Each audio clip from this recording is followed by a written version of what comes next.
যশোর-৫ আসনে পথসভা করছেন বিএনপি মনোনয়ন প্রত্যাশীরা।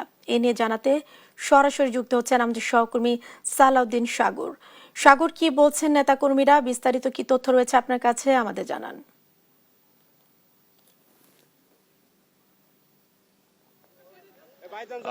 ধন্যবাদ জেসিকা আপনাকে।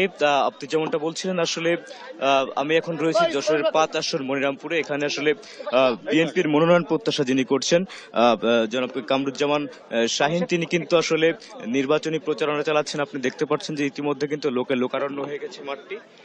তো কামরুজ্জামান শাহীন কিছুক্ষণের মধ্যে এখানে এসে পৌঁছাবেন। একই সাথে তিনি আজকে মনিরামপুর উপজেলায় যে জনসভা ছিল সেটাতে কিন্তু অংশ নিয়েছিলেন। সেখান থেকে এসে কিন্তু তিনি এখানে জনসভা করবেন বলে জানিয়েছেন। তো এ পর্যায়ে আমি একটু নেতাকর্মীদের সাথে কথা বলতে চাই। কেমন দেখছেন প্রচারণার অবস্থা, কি জনগণ কি বলছে? বিসমিল্লাহির রহমানির রহিম। আজ আমরা এই মরহুম মুসা সাহেবের প্রয়াত মুসা সাহেব মনিরামপুর প্রতিষ্ঠাকালীন সাধারণ সম্পাদক, 1978 সালে যখন দল শুরু হয় সেই হইতে এই মনিরামপুরের তৃণমূল পর্যায়ে মনিরামপুর থানার 17টা ইউনিয়নের 252টি গ্রাম আছে। সকল জায়গায় মুসা সাহেবের প্রত্যেকটা গ্রামে তার কর্মী আছে এবং লোকজন আছে। এই সেই প্রতিষ্ঠাকালীন সাধারণ সম্পাদক, পরবর্তীতে সভাপতির দায়িত্ব পালন করেছেন।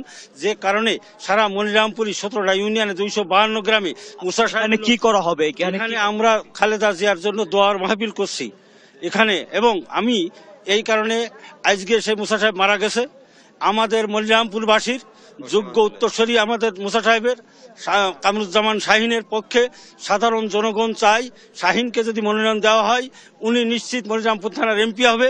ইনি একজন বিজিএম এর সদস্য, উনি একজন ভালো ব্যবসায়ী। ঠিক আছে, অনেক ধন্যবাদ আপনাকে। আমরা আবার আসবো আপনার কাছে। জেসিকা, আপনি শুনছিলেন যে আসলে এই যে মনিরামপুর উপজেলা বিএনপির যিনি প্রতিষ্ঠাতা সভাপতি ছিলেন মরহুম মুসা সাহেব, তার সন্তান কিন্তু কামরুজ্জামান শাহীন, তিনি কিন্তু যশোর ৫ আসন থেকে মনোনয়ন প্রত্যাশা করছেন এবং সেই ধারাবাহিকতা আজকে কিন্তু বিএনপি নেত্রী বেগম খালেদা জিয়ার জন্য এখানে দোয়া মাহফিলের আয়োজন করা হয়েছে। তো এই ছিল এখন পর্যন্ত আমার কাছে সর্বশেষ।